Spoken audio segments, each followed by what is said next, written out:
Narava mojega dela mi omogoča, da običajno postanke za polnjenje električnih vozil ob poti izkoristim za službene opravke. No in tako želim s prenosnim računalnikom v naročju ta precej časovno zamudna opravila izkoristiti čim bolj koristno. In ID Bus lahko s svojo prostorno potniško kabino kaj hitro postane zelo udobna mobilna pisarna. No, lahko bi postal, ampak polnjenja električnega avtomobila tokrat nisem uspel opravljati prav v miru. ID Bus je preprosto preveč zanimiv za mimoidoče.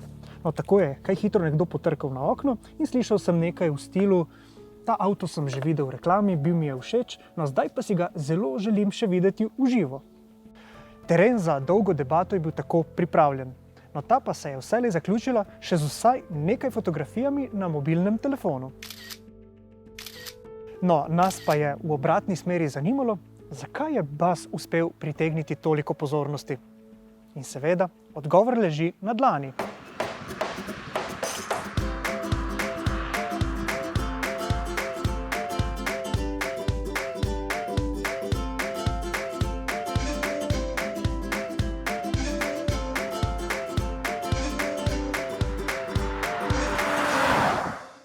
Seveda, podoba tega avtomobila je tisto, kar pritegne pozornost. Vemo, da avtomobile še vedno v prvi vrsti kupujejo naše oči in v tem primeru je očitno Volkswagen vsaj na prvi stopnički zadev točno v sredino tarče. Kako mu je to uspelo? Zgledoval se je po Bulliju, torej legendarnem kombiju T1. No pa zavrtimo čas za več kot pol stoletja.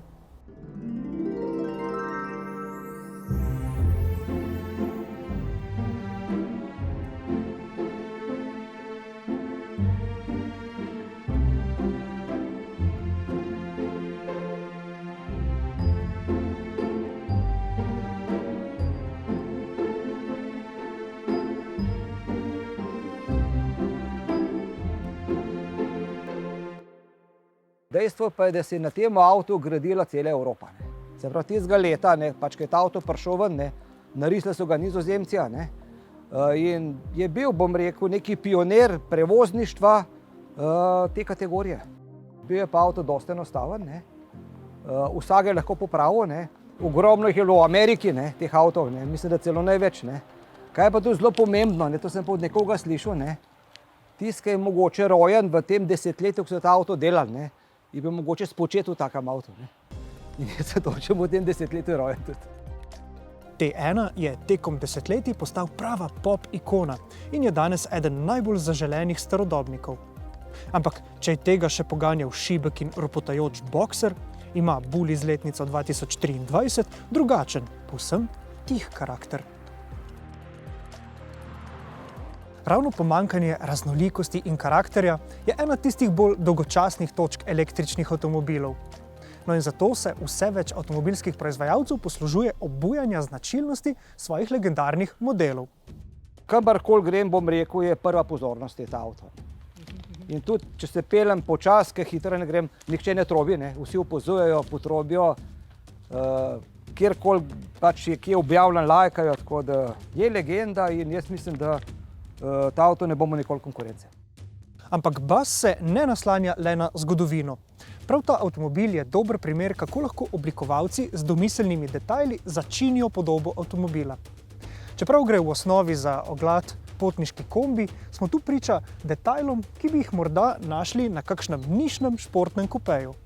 In ta privlačna podoba ni vidna le od zunaj, ampak tudi takrat, ko vstopimo v potniško kabino. Po našem mnenju gre verjetno kar za najbolj domiselno oblikovano notranjost, ki so jo kdajkoli predstavili pri Volkswagenu. No in čeprav so materiali takole po kombijevsko večinoma precej robustni, je tukaj precej privlačnih detajlov in pa lepih barvnih kombinacij, ki tukaj notri pričarajo prijetno in toplo vzdušje.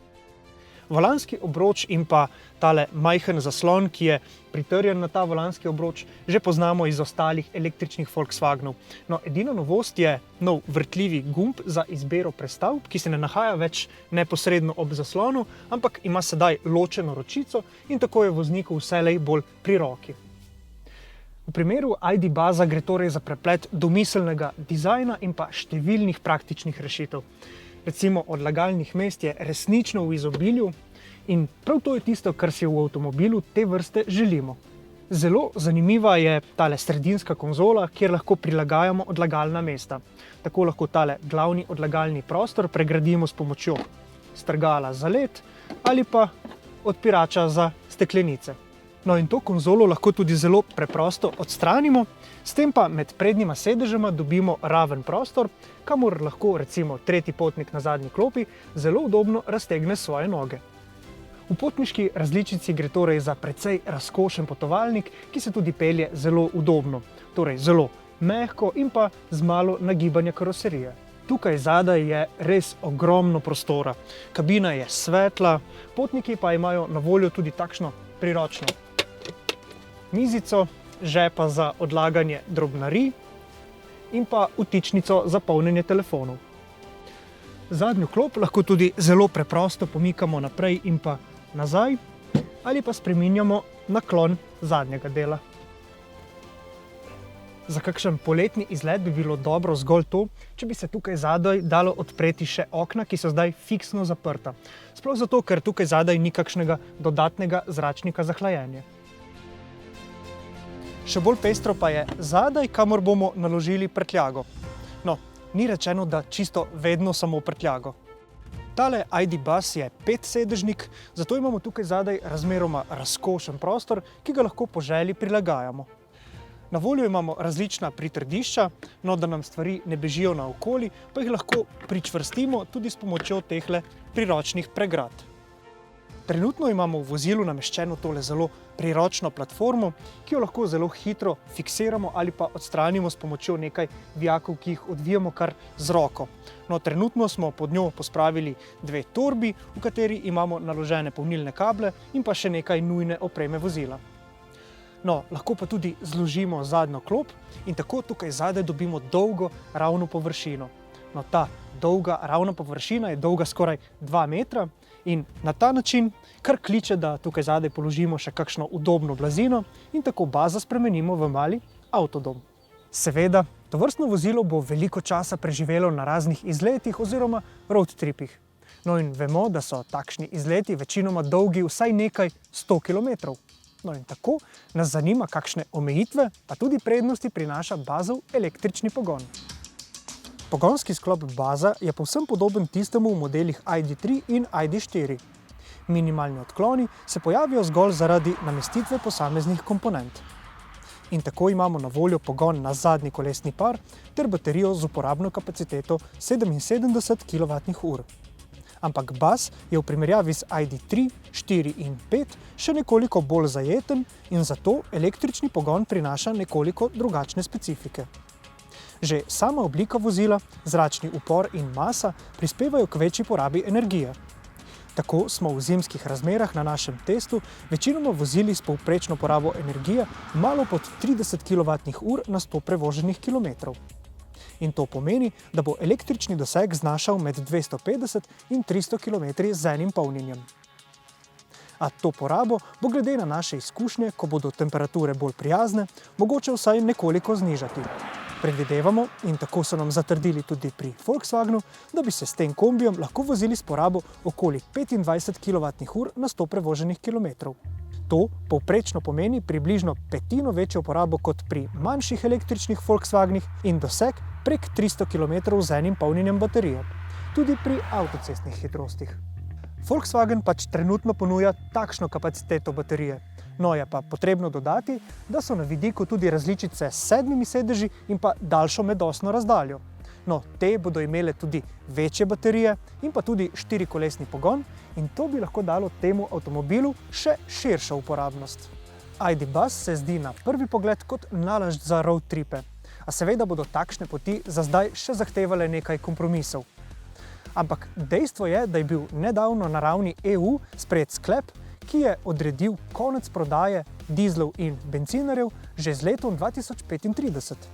In tako je ID Buzz prvi avtomobil svoje vrste, ki ponuja tako privlačen paket, ko govorimo o njegovi uporabnosti, pa tudi o atraktivnosti, oziroma, če hočete, zvrhani meri karakterja. Je pa res, da bomo morali za ta privlačen paket kar globoko seči v žep. Takole primerno opremljen bas namreč stane vsaj 70 tisočakov, pa tukaj sploh še nismo prišteli skoraj 3 tisočake doplačila, ki jih zahteva tale dvobarvna kombinacija. No, električna mobilnost lahko po zaslugi takšnih avtomobilov zadovolji tudi tiste najbolj prostorsko zahtevne uporabnike oziroma postane del izletništva. No, razen če si boste za vloženi denar raje privoščili obnovo bulja. To je bil v bistvu pradet tega avta, s tem, da skupnega imata samo Volkswagenov znak, ne? V bistvu logo. Ne? Drugega skupnega nimata. Ne? Dejstvo pa je, da ima VW Bus, ID Bus, domet 400 km, poleti v aktualnih pogojih, ne? Tam ima pa tudi 400 km, ker rezervoar goriva ima 40 litrov, poraba je tam cirka 10 litrov, je to. Ne? Ampak, ne? Če ti pri bazu zmanjka elektrike, ne, imaš ti kar, bom rekel, določen čas, da se napolni, ne, s tem greš na bencinsko črpalko ali pa ti nekdo posodi gorivo, 5 minut se pelješ naprej. Ne. Ampak, če čisto sem pošten, ne, z njim se zelo slabo pelje s tem avtom. Ne. Ni nobene ugodnosti, ne, dobro, gretje, bom rekel, ga skoraj ni. Ne. Zračenje, hlajenje v bistvu nima, ne, tako rekoč. Tudi jaz nisem največji, ne, moram malo nižji glavo imeti, da sploh ven vidim. Ne. Tako da v bistvu je kar trpljenje. Ne. Ampak legenda je in legenda bo ostala.